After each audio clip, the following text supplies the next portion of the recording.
ಕನ್ನಡದ ತವರು, ಕನ್ನಡದ ಸೂರು, ಅದು ಮೈಸೂರು. ಕನ್ನಡದ ಕಲರವಕ್ಕೆ ದೇವ ಭಾಷೆಯ ಗಂಧ ಸೇರಿ ವೇದ ಘೋಷದ ನಾದ ಹರಡಿತು. ಹೌದು, ಮೈಸೂರಿನ ಸಚ್ಚಿದಾನಂದ ಗಣಪತಿ ಅವಧೂತ ದತ್ತಪೀಠದಲ್ಲಿ ಇರುವ ವೇದ ಪಾಠಶಾಲೆಯ ಮಕ್ಕಳು ವೇದ ಸಭಾದಲ್ಲಿ ಪಾಲ್ಗೊಂಡರು.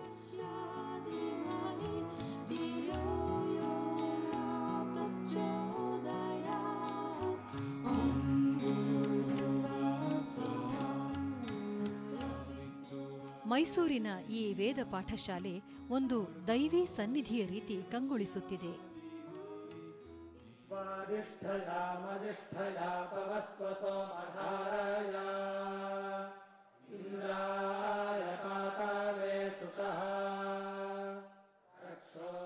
ಹನುಮದ್ವಾರದ ಮೂಲಕ ಒಳಗೆ ಪ್ರವೇಶಿಸಿದರೆ ವೇದ ಮಂತ್ರಗಳ ಘೋಷ ಕಿವಿಗೆ ಬೀಳುತ್ತದೆ.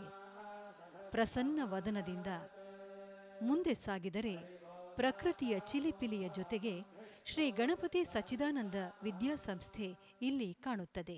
ಶನ್ನೋ ಭವತ್ವರ್ಯಮ ಶನ್ನ ಇಂದ್ರೋ ಬೃಹಸ್ಪತಿ ಶನ್ನೋ ವಿಷ್ಣುರುಕ್ರಮಃ. ಇಲ್ಲಿ ಋಗ್ವೇದ, ಯಜುರ್ವೇದ, ಸಾಮವೇದ ಮತ್ತು ಅಥರ್ವಣ ವೇದ ಚತುರ್ವೇದಗಳ ಬಗ್ಗೆ ಪಂಡಿತರು ವಿದ್ಯಾಭ್ಯಾಸ ನೀಡುತ್ತಾರೆ. ಭಾರತದ ಅಧ್ಯಾತ್ಮದ ಮೂಲ ವೇದಗಳು. ಚತುರ್ವೇದಗಳ ಅಧ್ಯಯನವನ್ನು ಇಲ್ಲಿ ಸಾಂಗೋಪಾಂಗವಾಗಿ ಮಾಡಲು ವಿದ್ಯಾರ್ಥಿಗಳಿಗೆ ಕಲಿಸಲಾಗುತ್ತಿದೆ.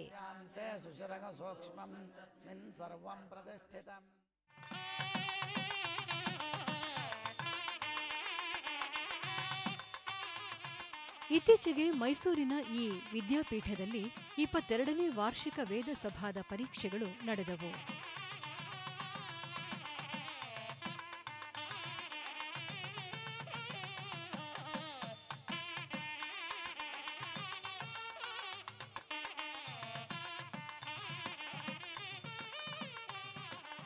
This is the 9th annual Veda Sabha being conducted in Dattapitham.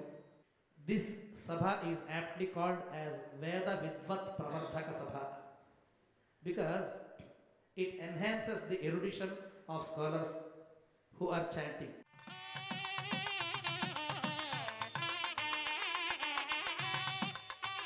ಮೂರು ದಿನಗಳ ಕಾಲ ನಡೆದ ಈ ಪರೀಕ್ಷೆಗಳು ಮತ್ತು ಪದವಿ ಪತ್ರ ವಿತರಣಾ ಸಮಾರಂಭದ ಘಟಿಕೋತ್ಸವದ ಈ ಒಂದು ಕಾರ್ಯಕ್ರಮಕ್ಕೆ ಪರಮಪೂಜ್ಯ ಶ್ರೀ ಶ್ರೀ ಸಚ್ಚಿದಾನಂದ ಸ್ವಾಮೀಜಿ ಅವರು ಚಾಲನೆ ನೀಡಿದರು.